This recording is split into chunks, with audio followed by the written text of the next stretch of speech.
SuperTalk Mississippi media production. Toyota of Brookhaven has been voted best new car dealership in Southwest Mississippi 4 years in a row. Come see the difference. Exit 40 Brookhaven or online at toyotabrookhaven.com.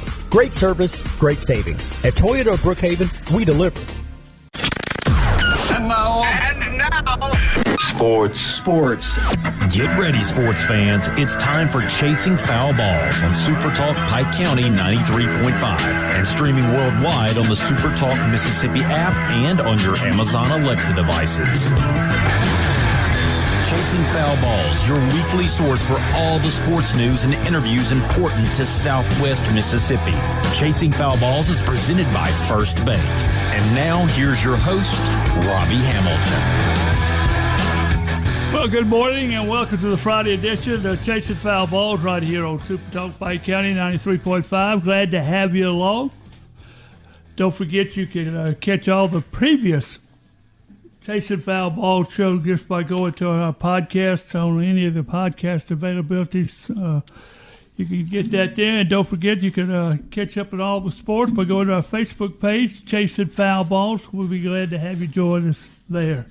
This morning, our guest will be Chip Bilderback, the head football coach of the Columbia Wildcats, the 4A state champion, and Dima Mixon. He's the sports editor of the Pine Belt Sports and also a contributor to the Eagle Hour. With me this morning, to my left, the man himself, TP, Mr. Richard Hay. How are you, sir? Just fine, Robbie. Mr. Neil Randall, to the right, the professor. How are you? I'm just proud to be here and see you smiling faces in here, and really glad to see the engineer here. Well, he's the only one with a smiling face. It's a thing, though. Well, he's not upset about anything. That's for sure. But Fred Sanford doing good over there. Let's go to work, guys. Got a good question to start this one off with this week. Had a little time to think about it, so you all know kind of what that means. That's dangerous. That is. Question number one of Chasing Foul Balls for the final week before Christmas. Will Lane Kiffin be in Baton Rouge at his house, or will he be at Vaught Hemingway Stadium when the Ole Miss Tulane game is played tomorrow? Mr. Randall. I think he's going to be a long way from Vaught Hemingway and the city limits of Oxford Town. Well, I'll say this. If he was in Oxford, he would better have a lot of security because there are going to be a lot of people up there that probably would be very happy. So I would have to say if he's going to be anywhere, he's going to be somewhere, not in Oxford, but in his house is a good place to be. Y'all remember we're dealing with Lane Kiffin here. I understand. But, all right. But there's going to be a lot of folks up there that are going to be partaking in those adult beverages. Oh, if he's in Oxford, he'll be in the box or somewhere they can't see him. But I wouldn't be surprised. I'm going to be honest, guys. Well, he's got money on the line. Yeah. Somebody said LSU does, I guess. Somebody said he would probably be in the box talking to the Tulane folks, except it don't cost him money if he helped them. All right, let's go to work on picking some winners. We hadn't done this in a while. Of course, in the playoffs, the college football playoffs start tonight. Alabama and Oklahoma. Oklahoma 1.5 favorite. Who you got, Neil? I'm going to go with the favorite at home. I'm going to go with the Sooners, although it is difficult to beat someone twice. And Alabama, if they're going to have a chance, will not be able to turn the ball over 3 times like they did in Tuscaloosa. I'll say Oklahoma in a close one. Oh, guys, I figured this would be a question sometime during the day, so I've been thinking about it. Playing at home, Oklahoma, basically a toss-up game at 1.5, whatever it is. Oklahoma's playing a lot better than they were in the middle of the season. Alabama's probably not playing as good as they were then. I'd like to pick Alabama on the road because I think they're probably a little bit better team overall, but I'm like Neil. I think the home field advantage is going to give it to Oklahoma. Miami and Texas A&M. Texas A&M 3.5-point favorite. Who you got, Neil? Well, of those, that might be the most evenly balanced game, contested game on the slate. And I'm thinking either one of those of the 8 teams playing today and tomorrow. I think either one of those could go all the way and win it all, but I'm going with Texas A&M. I think so. I think there's two things there. They're playing at home in front of 103 or 4,000 people, and they wouldn't say this, but I will. I think they want to prove to their older brother, as they always get referred as, that they're going to keep playing in the playoffs while you're sitting at home watching. So I'm going to gig them and pick the Aggies. All right, you got to use the point spread. This one, Oregon and James Madison. Oregon 22-point favorite. Richard, who you got with the point spread? It's just as much as Dan Lanning wants to. How long he leaves the starters in, because this one could really get ugly bad if they want it to be. If they pull the dogs off, I'll go with Oregon just because they're the far superior team. But I'll take Oregon in the points, and lay the points. I'll agree with Richard, but James Madison, they've only been playing in the bowl subdivision for a while. They were a power in the FCS for a number of years. May have won an FCS championship. It's hard to do that with the Montanas and the Dakotas, I know. But I'll agree with Richard. I think Oregon will cover. Richard, Ole Miss and Tulane. Ole Miss a whopping 17-point favorite. Who you got first straight up, and who would you take with the points? Ole Miss straight up. There ain't no doubt about that. 17's a little much for me because Tulane's playing pretty good right now too. But the two things, or one of the things that Ole Miss does extremely well, I just don't see Tulane being able to stop. If Ole Miss decides to just commit to the running the football with Keon Lacey, I don't think Tulane can stop them. And that, of course, keeps the ball away from Tulane, so they can't score. But I'll pick Ole Miss straight up, but I'll take the points. I'll go along with Richard. I'll take Ole Miss straight up. Tulane's got a good football team, and we all know beating someone more than once, even though you're at home, can be a difficult chore. And with the head coaching change, we really don't know what Ole Miss is going to look like. You would think they would be very similar, but I'll take Ole Miss straight up, and I might even take the points. Mayo Bowl, Mississippi State, Wake Forest. Richard, you going with the home team, or? I guess so, Robbie. I know absolutely nothing about Wake Forest. I know what our product is. We will have extra practices, and Camario Taylor will get a lot more practice and play a little bit more. Play in the game, obviously. I'll pick my dogs just because that's who I know. Well, I'll go with the dog because I'm prone to take the local teams and support all of our state teams. But when you play in a school whose nickname is the Demon Deacons, you have to be a little dubious. New Orleans Bowl at USM and Western Kentucky. Who you got, Neil? Oh, I'm going to go with those Golden Eagles. The Beagles? The Golden Eagles, Beagles, whatever you want to call them. I think they'll win, and I'll be pulling hard for them. I don't know what the line could be, but I think they're favored. I don't. Yeah, I think it's just about a toss-up. Yeah, basically a few points. Playing the Hilltoppers. Yes. Yeah, you got to go with the Southern Miss. I hope they can rebound and maybe get a few people healthy and go out on a winning note. I know they ended the season not like they wanted to, but I just don't see the Hilltoppers having that much. But I might be wrong, but I'm going to take the Eagles. New coach for Southern Miss, Blake Anderson, takes over from assistant coach to the head coach. He's bringing Kyle Cephalo from California in to be the OC. Looks to be a very good choice, Richard, to be the head coach of the Golden Eagles. I think it was an excellent choice, Robbie. He was on staff. Seemed like the players really enjoy him being a coach. He's been there before. He knows the area. He's recruited the area for when he was at Southern Miss and when he wasn't. He was in Arkansas State and a few other places. So I think it was just a home run hire, and I think he'll do well and hopefully continue the getting back on track that we know Southern Miss can? Oh, I think naming Blake Anderson head coach in Hattiesburg was a slam dunk. I can't imagine them not naming him, and wish him the very, very best, and hopefully he'll get off to a good start here. We'll find out more about the Southern Miss coach with Dima Mixon, the sports editor of the Pine Belt Sports and the contributor to the Eagle Hour. He will join us next here on Chasing Foul Balls. One final thing.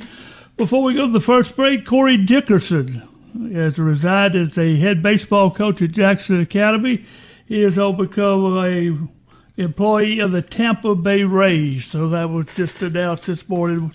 Dickerson, of course, played at Brookhaven Academy and Meridian Community College before he had his professional seasons, which were very many teams. But Yes. every year it was an excellent outing for Corey Dickerson. We'll come back. Dima Mixon's up next. We'll talk Southern Miss right here on Chasing Foul Balls.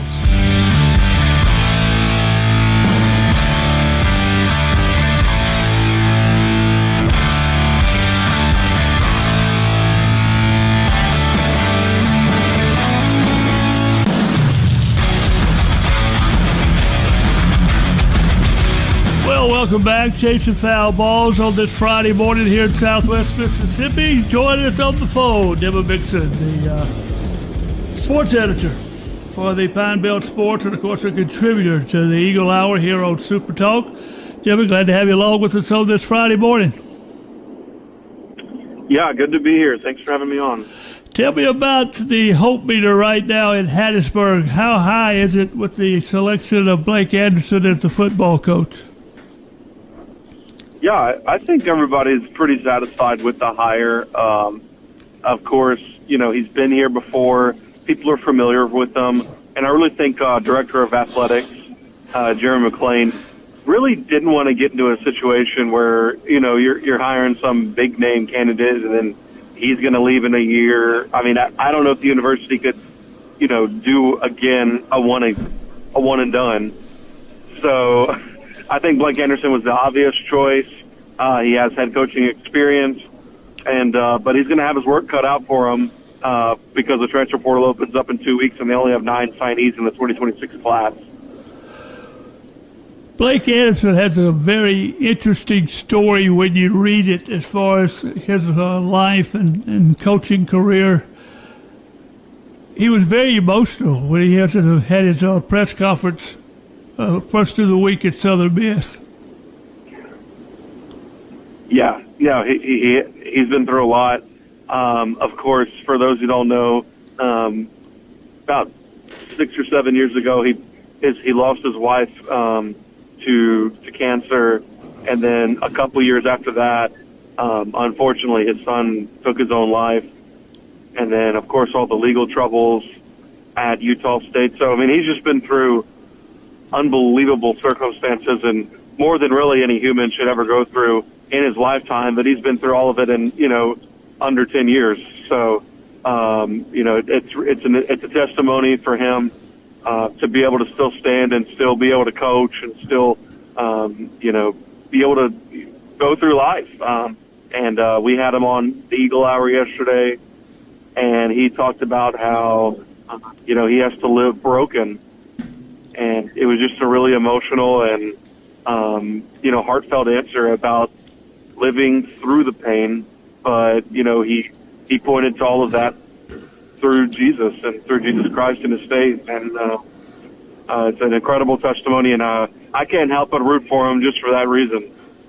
Dima, this is Neil Randall. Glad to have you on with us this morning. As the Golden Eagles head to New Orleans to play Western Kentucky next week, has there been any turnover on the roster? Have the Golden Eagles lost any players as a result of this coaching change? Yeah, there hasn't been anything that's come out on that. I'm assuming we'll hear some word, you know, leading up to the bowl game and then especially after the bowl game. Blake Anderson told us yesterday that he's got about, you know, 30 players outside his door to talk about whether or not they're going to stay or go. So I would assume that you're going to see a couple players leave to go with Charles off to Memphis. and then maybe some other players to other places. But yeah, I mean, that just shows just how important the transfer portal is for Blake Anderson in this first season. But he said yesterday, listen, we're not trying to rebuild this whole thing in 1 year, which I think is kind of just a teaser of saying how hard it's going to be and how tough next year is going to be for Southern Miss. Dima, this is Richard Hay. As we know, the Eagles kind of limped the way to the end of the season, mainly some key injuries and stuff. What's the health status now with a couple of weeks off before the bowl game of the team, and what do we know about Western Kentucky? Yeah, Braylon Braxton, of course, was the biggest name on the injury list, and it's sounding like he's just significantly better. I mean, for those who don't know, he legitimately really couldn't even run to his right, which really, depleted a lot of the offensive play calling in those last 3 weeks. When you have a running quarterback in a system in for that, and he can't really run, defenses will kind of just sit back and make him beat you with his arm, which he's able to do, but, not consistently enough to win. And I think he's going to be pretty healthy for the bowl game. And as far as Western Kentucky, they're going to pose a significant challenge. They were similar to Southern Miss, where they came down to their final weekend, and they had to win to get into the Conference USA Championship game, and they couldn't get it done on the road at Jacksonville State. And so they're going to pose a significant challenge. They got a great history there, and it should be a fun game. I'm just happy that all the players on Southern Miss seem to be playing. So you're not going to watch a bowl game with players you haven't really heard of all season, like you're seeing on the few bowl games that we've seen the last couple of nights. Dima, this is Neil again. You said you think everybody will be playing. Does that mean all the injured players for Southern Miss are going to be back for the bowl game? Yeah, we have no reason to believe that anybody will be out for the bowl game as of now. Of course, we'll get an injury report hopefully a few hours before the game, and we'll note that. But as far as I'm sitting here on a Friday afternoon or morning, I don't expect any Southern Miss players to not play in the bowl game. What kind of crowd do you see making the trip to New Orleans from Hattiesburg for the bowl game? Well, I hope it's a decent crowd. The only thing is, since the kickoff is at 4 o'clock, or I think it's 4:30, on a Tuesday afternoon, I think that's a pretty hard swing. So I don't exactly know if that's going to hurt the crowd numbers, but I'm hoping it's a good crowd. But, I'm just tired of these bowl games being like in the middle of the day, in the middle of work days. If you're trying to, you're trying to get out people to go watch bowl games, don't have them at 1 p.m., on Thursday afternoon, so I think there's like 2 games on today before 2 o'clock. And obviously everybody's working today. So. Dima, this is Richard Hay again. Talk about where the Eagles are as far as who they have coming back. And I know it's completely different now with the NIL and the portal. Is we knew who the next left tackle was going to be because he'd been with the team for a couple of years. Talk about some holes that the Eagles got to fill and what they have coming back. Assuming they come back, that will be good for the Eagles going forward. Yeah, they're going to lose a significant portion of this roster. I think, at least off the top of my head, it's 18 of the 22 starters were seniors. So you're already going to lose about 90% of your production, and that's going to be basically the entire offensive line, the entire defensive line outside of one player, and then you got obviously all your skill players, your quarterback, both running backs, the secondary, 2 linebackers. So I mean, you're going to lose a significant portion. So this is why I think Blake Anderson is going to have the toughest task, because Charles Huff really didn't set the next season up for a potential new coach, right? Because his whole philosophy was sign 9 players in the early National Signing Day and get everybody else in the portal when it opens up in a couple weeks. But now that he's gone, he's kind of left Anderson with no starters coming back, 9 signees, and he's going to have to basically hit on every single player he gets in the portal. because since there's only one portal window this year, you're not going to be able to replace after spring. So it's going to be a significant challenge and a completely new look Southern Miss team that takes the field next August. Dima, you're the sports editor for the Pine Belt Sports, so you cover over at William Carey, one of the nicer guys in sports. Steve Knight picked up his 800th win as the basketball coach of the men over at William Carey. He's won all those games at William Carey. What can you tell us about Steve Knight? Yeah, just a tremendous guy, tremendous career. I had the chance to talk with him a couple of weeks ago when Southern Miss played them in the Mayor's Cup in basketball. And, just a tremendous guy. And, of course, I haven't been on the job that long. That was really my first time meeting him. And so he's a tremendous guy. Wish him nothing but the best. And, man, he's just had a career of winning, right? Even despite all the things he's dealing with as far as health-wise and stuff like that. He's still out there coaching and winning. So it's a testament to him, and, congratulations to him, and wish him nothing but the best. Dima, this is Neil again. This may be a moot question, but what can you tell us about these 9 signees for Southern Miss coming in? And I say moot because they may not stay after the coaching change. Yeah, they got a couple of skill players, a running back, I think 1 or 2 offensive linemen, and a tight end, a couple of defensive players. So, not really any from around the area. So that to me, like you, thinks that they might lose a couple of them. But, they always have signed their letter of intent. So I'm pretty sure that you can release yourself from that, but it's a pretty hard process. But obviously that's going to be something that we're going to have to monitor during the portal as well. So it's going to get really interesting. Let's just say that. Dima, this is Richard Hay once again. As we wind up basketball season is well underway. Lady Eagles off to a great start. I think the men are playing well. They might not have as many wins as you'd want for them to show for, but they seem to be playing well. Talk about where we are in the basketball season at this point. Yeah, I really like the women's team.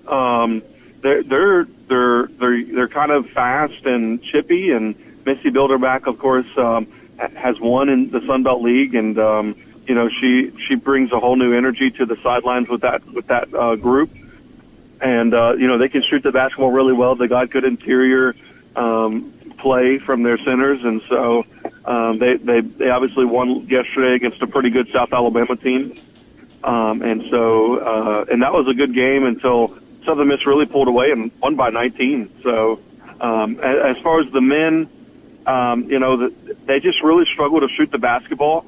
And that's something to me that's concerning. They were able to survive yesterday mainly because Louisiana is just not really that good. But Isaac Tavares, for the men, their leading scorer, he hurt his wrist last night. And when he was coming off the court, he was in this splint or cast, whatever you want to call it, on that right wrist. And then on Instagram last night, he said, I'll be back at better than ever, blah, blah, blah, blah. So I don't know if that means he's out for the season, but I would assume that means significant time. And that would be just a tremendous loss for the men's basketball team who, he's just been the leading scorer for almost every game. So that would be a tremendous loss for them if that were to be true, if he's out for the season. Well, the college football playoffs get started tonight, Alabama and Oklahoma. Who you got in that ball game? Oh, man. If you don't know me, I don't like the SEC. I think most of the teams there are mid. But I'm a northern football guy, believe it or not. But, Oklahoma doesn't really have an offense. So I guess Alabama, because Oklahoma just refuses to even move the football. But I don't really trust Bama either, so I don't know. I think it's going to be like one of those 12-9 games or something. I think really low scoring mid SEC teams, and they're really just they're just playing to get blown out by Indiana in the Rose Bowl. Well, since Miami and Texas A&M were playing, does that take that to mean that you're a Miami fan tomorrow? Well, I actually am an Ohio State fan, believe it or not. So I would rather play Texas A&M. So I'm hoping they win. Wow. Dylan, thanks for being with us on this Friday morning. Appreciate your time. Hope to talk to you after the first of the year. Yeah, thanks guys for having me on. We'll talk to you later. Dima Mixon, the sports editor of the Pine Belt Sports and a contributor to the Eagle Hour right here on SuperTalk. We'll come back and we'll visit with the head coach of the Columbia Wildcats. Chip Milton, we're back right after this.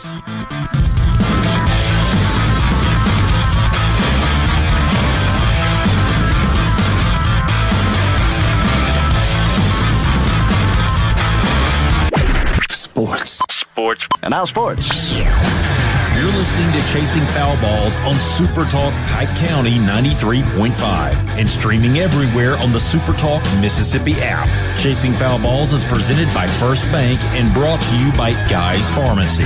Now back to Chasing Foul Balls on SuperTalk Pike County 93.5. Well, welcome back, Chasing Foul Balls. It's right here on SuperTalk Pike County.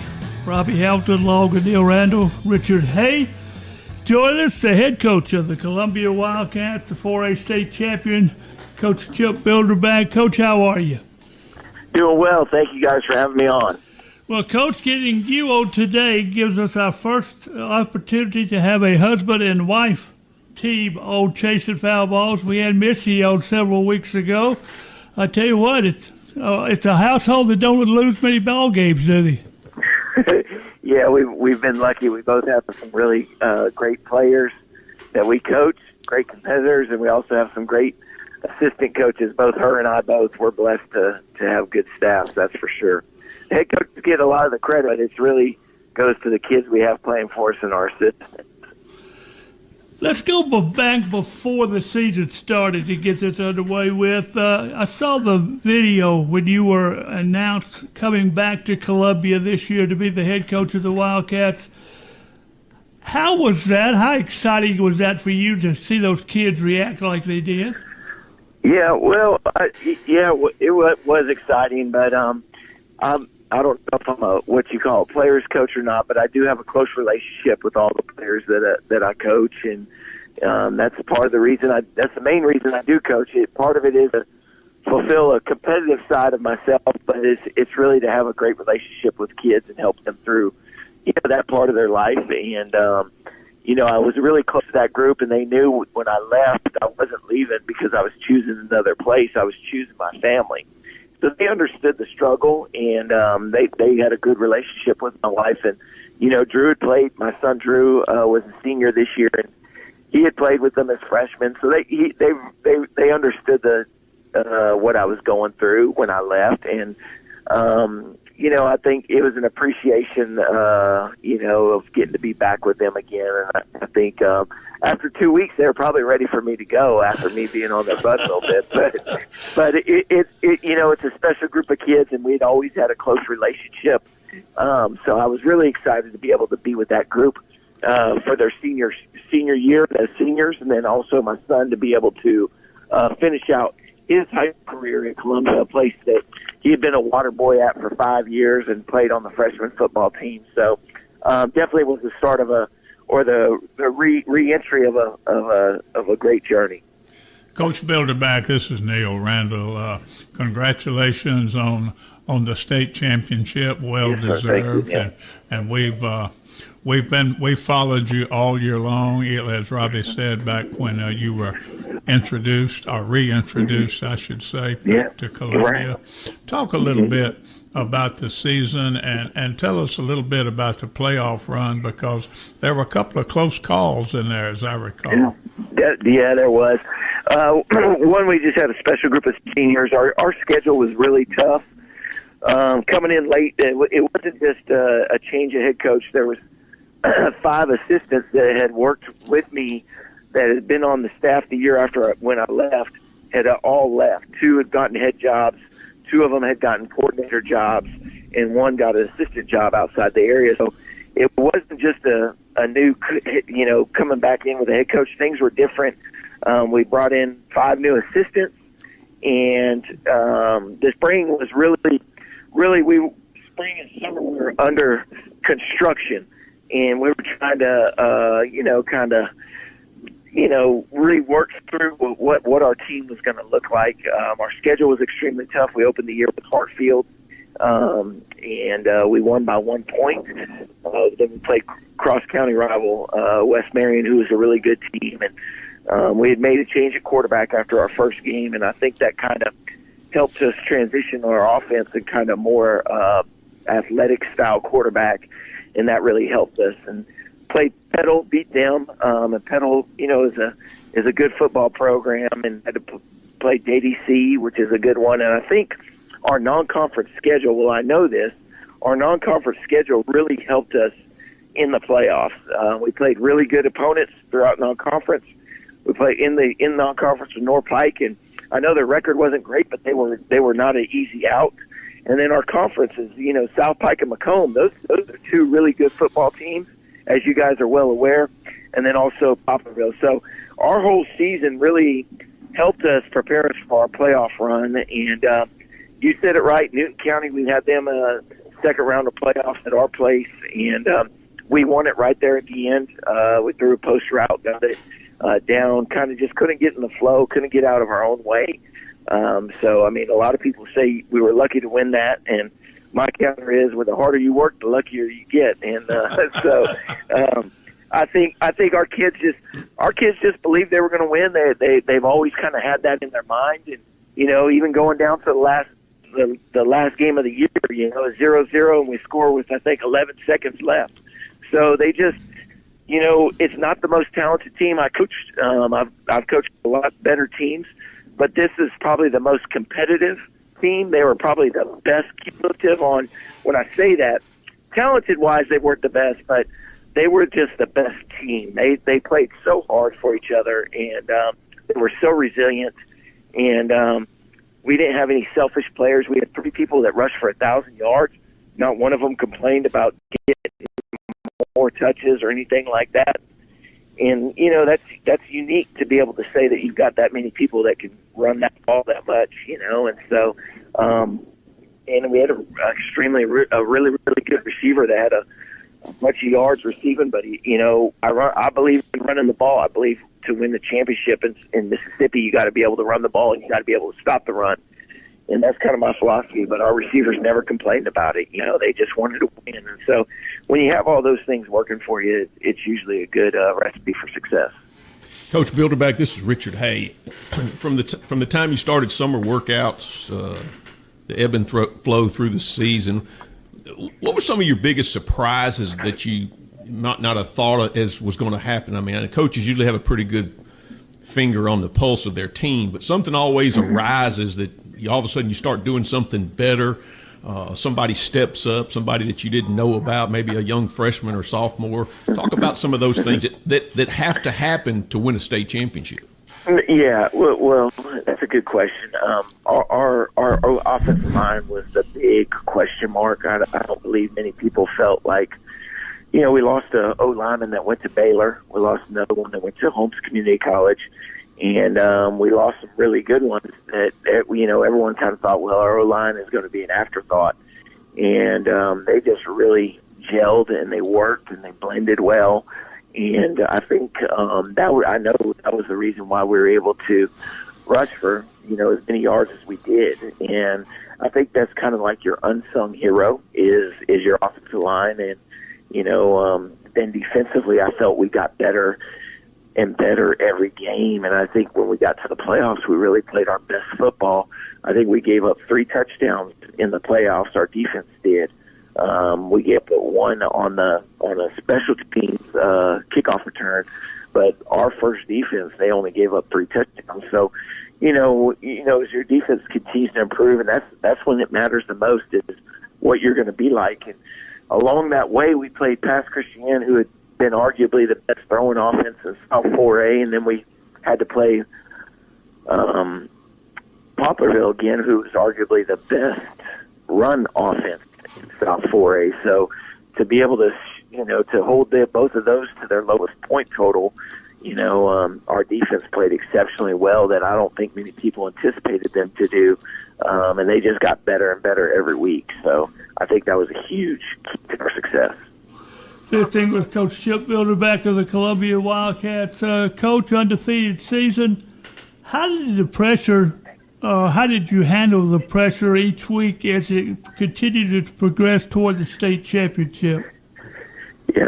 Yeah. Well, I think, if you looked at our schedule from the get-go and you saw the teams that were on there, Hartfield, who just won state, Petal, JDC, who's perennially good, your cross-county rival, West Marion, you got North Pike, and then you go into your conference and you see this, man, it's just a beast of a schedule, and so many people said, man, if y'all are 7-3, that's a great season for y'all, and my whole deal, and I think this is what's helped us be successful in the playoffs, our goal is to go 1-0. We never talk about trying to win every game. We never talk about, we don't even talk about a state championship. We do talk about our goal is to practice on Thanksgiving. You're not going to be able to get to a state championship unless you're practicing on Thanksgiving. So that's what we always want to be able to do is get to Thanksgiving. But every week in high school football, and I think you guys know because you guys follow it so closely, is there's challenges that happen every week that people really may or may not be aware of. You might have a quarterback hurt. You might have a no lineman hurt. And you're having to balance everything along with preparing for opponents. So, our challenge for our players every week is, okay, whatever happened Friday night is over with. Our goal this week is to go 1-0, and let's adapt to what we've got this week. And who's able to play and things like that. Now, this year we were really lucky. We only had 2 major injuries, and we got both of them back the first round of the playoffs, and I think that helped us. But, to be able to go through a season of the physical teams that we played was really, that really helped us a lot. But, if you sat here and you looked at and you just focused on the schedule, I think you're in a bad spot. So what we tried to do is compartmentalize and just really focus on, hey, let's win this week. Let's do what we need to do to find a way to win. And our kids bought into that. And I think it helps you winning and losing when you have that approach. Coach Bilderback, this is Neil once again. Yeah. The last time I was at Columbia High School, the statue of Walter Payton was in the end zone. I understand there's been a lot of changes made to the stadium and et cetera. If you would talk a little bit about how that's been done and the support that you have from the Columbia community. Yeah, first Columbia is a special place. In our small town, we have 4 high schools, much like y'all, and so we want to be the flagship of Columbia, and we don't, walk away from that or back down from that. That's what we want to be, and we know that the focal point. Our superintendent says it all the time. Your athletic program is the front door to your school, and so. They've invested a lot of money into it. Right after COVID, we renovated the stadium and we got turf. And one of the big things, like you said, is they wanted to move Walter where people could access it, see it, and get close to it if they wanted to, as opposed to just putting it right in the stadium where you couldn't really get to it. There's once a week I'll get someone that just randomly is passing by that wants to take a picture of the statue, and it's obviously what drives a lot of people here is they talk about Walter Payton, but there's been a long history of great football players that have come through Columbia. People forget all the time Walter's brother Eddie was a phenomenal football player himself. He was an All-Pro, and so we did it in the same spot, but it is turf now as opposed to grass, and then also we have new bleachers, a new all-weather track, and right after we got that track, we won state in girls track. So, it's. I'm not saying the facilities helped us win, but they didn't hurt. I know that. But we are blessed. We think it's the best experience to watch a game on a Friday night. You guys got to come out. It's a really special place. Well, Coach Bilderback, this is Richard Hay once again, and I've visited Columbia many times during the playoffs and watched when you were coaching him before. And I agree, the new stadium is really, really a plus. My question is, as you mentioned from last year's team, you lost a couple of big offensive linemen. Talk about some players this year that will be moving on to either 2 or 4 year schools. Yeah, we're going to probably have about 5 junior college football players, I believe, is what I anticipate. We had, the MVP of the state championship game, Trey Lewis. He will sign with the junior college. He just got done playing the Mississippi-Alabama game. We have 2 players that are playing in the North-South game right now. Our quarterback, Clydarian Peters, will play junior college, and then my son, Drew Bilderback, is playing tight end. And he has an opportunity to play that level as well, too. We also have another running back, corner, and offensive lineman that all have junior college offers. So it may be more than 5. It probably be 6. We won't have a Division I player in this group probably, but that has a lot to do with the portal and just colleges taking a lot less high school kids as they used to, not because they're not necessarily good enough. But I think our next Division I kid is probably just a sophomore. But we had a lot of great high school football players this year on our team. Couple of last questions, Coach. One, it's hard to believe that your son Drew Bilderback's a senior this year. I remember him running around the sidelines with your wife when she was at Jones when I was doing co-ed and Southwest basketball, and hard to believe he's a senior. I agree. She's having a tough time with it, too. I can understand. Yeah. What about go ahead, I'm sorry. Tell us about Drew's been a part of he's been a part of both of our programs for a long time. If you watched her play against Mississippi State on Sunday, you saw him right there behind the bench, and he's been a water boy in our program for a long time. So what's special for us this year is for him to be a senior and be able to win his own championship. Watch mom and dad both win theirs, but for him to have his own moment, and he's worked really hard. We were really proud of him. A couple of coaches you have at Columbia, good friends of mine, Jamie Palmer on your high school staff and Brandon Thornhill on your junior high staff. Tell us a little bit about those guys. Yeah, we've been blessed. Like I said earlier, man, we just have a lot of great people that work with us. I think sometimes as coaches, you get too much credit. The head coach does, and he gets too much blame probably. But I've been blessed with having great players, but these great coaches. Jamie, his experience that he's had as being a head coach, but also coaching at Brookhaven under Tucker. Tucker's a phenomenal football coach, and Jamie knows a lot of ball. So him coming in and being very humble, just wanting to be a small part of our success, and he bought into his role and did a phenomenal job.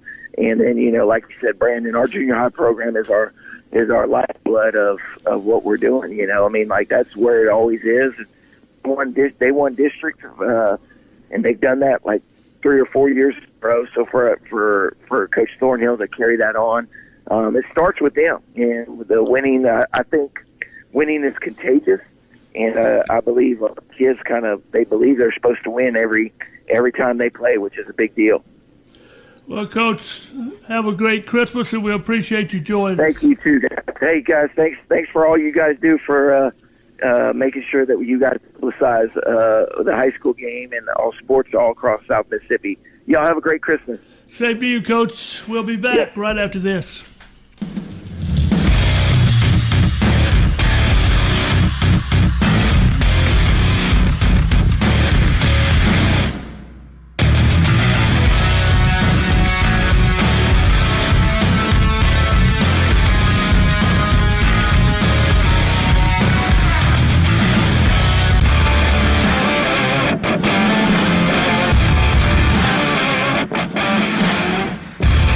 For a bank that feels like home, First Bank is here for you. 14 locations across southern Mississippi. We're your local bank for checking, savings, loans, and more.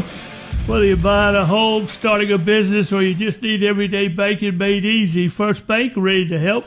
Stop by your nearest branch or visit firstbankms.com today. First Bank, where customers and community matter most. Member FDIC, equal housing lender. Richard, a new defensive coordinator or an old defensive coordinator at Mississippi State, according to how you look at that, Zach Arnett being hired to come back and lead the defense for the Dogs. Robbie, I thought it was a good hire.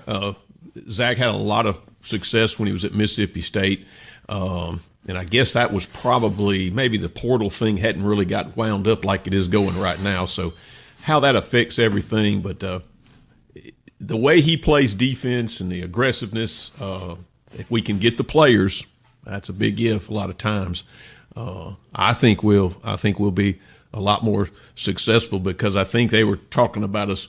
We were last in defense, and I think we moved up a couple notches. And you got to get to kind of the middle of the pack as far defensive wise to really have a successful season. But defensively, with Zach being our coordinator, I think we're a lot better off on that side of the ball. When you take a look at the situation with the teams the way they are, what are you looking to see in Mississippi State in this bowl game?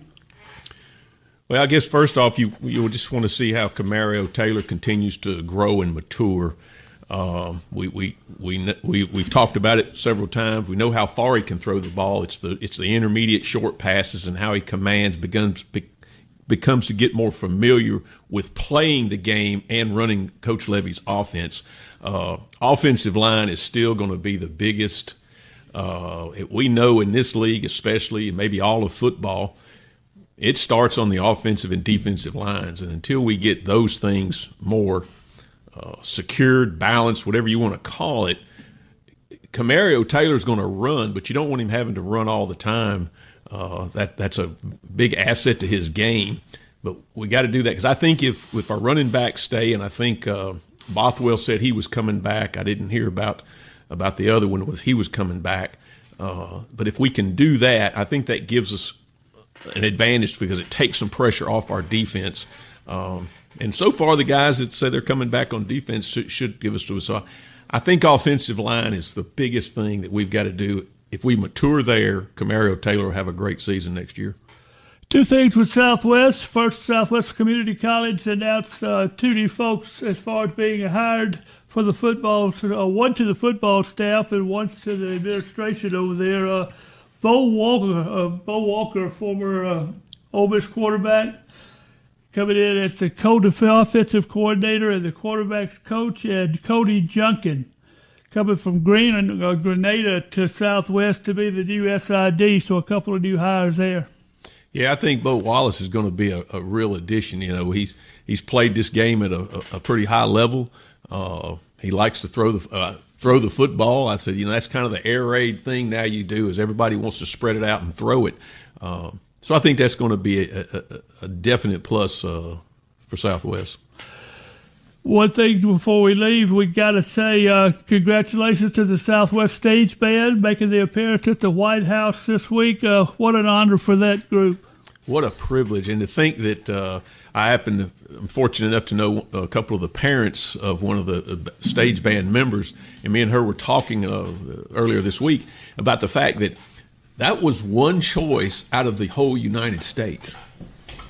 I mean, they filled out the form, and for Southwest Mississippi as a whole to be represented and put on the stage like that, it's one of the biggest stories that we've had in a while, that our stage band, which we all know how good they are because we go and watch them perform 2 times a year, and nothing short of phenomenal they were able to do that.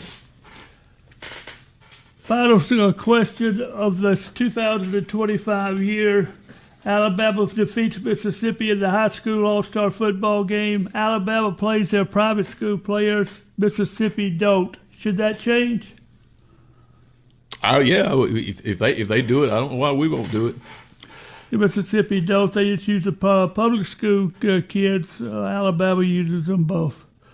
Well, guys, last question to both sides. Mr. Randall, your favorite Christmas song? I heard one coming to pick you up this morning in my Uber. I'll be home for Christmas, if only in my dreams.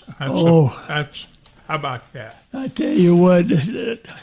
You thought I was going to say Jingle Bell Rock. I tell you what, he is getting soft on us, isn't he, Richard? Well, I've got two. She's working on him. Oh, yeah. I've got two. Two, okay.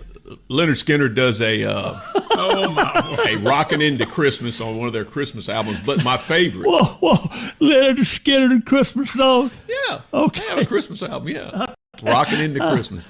It's good. But my favorite one, since you asked my favorite, Go ahead. is Steppin' Into Christmas by Elton John. Last question. What are you putting in hot chocolate? Can you say that on there? I don't know. I asked. Maybe a little whipped cream. That'd be about it. So. That's it. What about you, Richard? If it's just good, real cream, because that makes it real hot chocolate, specifically Jersey cream. That makes it even better. What's the difference between Jersey cream and regular more fat cream? in it. More fat? It's got more fat, more flavor. Do you have Jersey cows? I sure do. I should have known. See what you learned from watching the Chase. I listened to Chasing Foul Balls, boy. You learn stuff you never expect to know. Well, guys, we'll be off for the next 2 weeks. Won't be back day after Christmas or the day after New Year's return on September the 9th. January the 9th. I hope you'll be with us. Have a great Christmas from Chasing Foul Balls. Well, don't turn out those lights. Well, don't turn out the lights. The party ain't over. A SuperTalk Mississippi media production.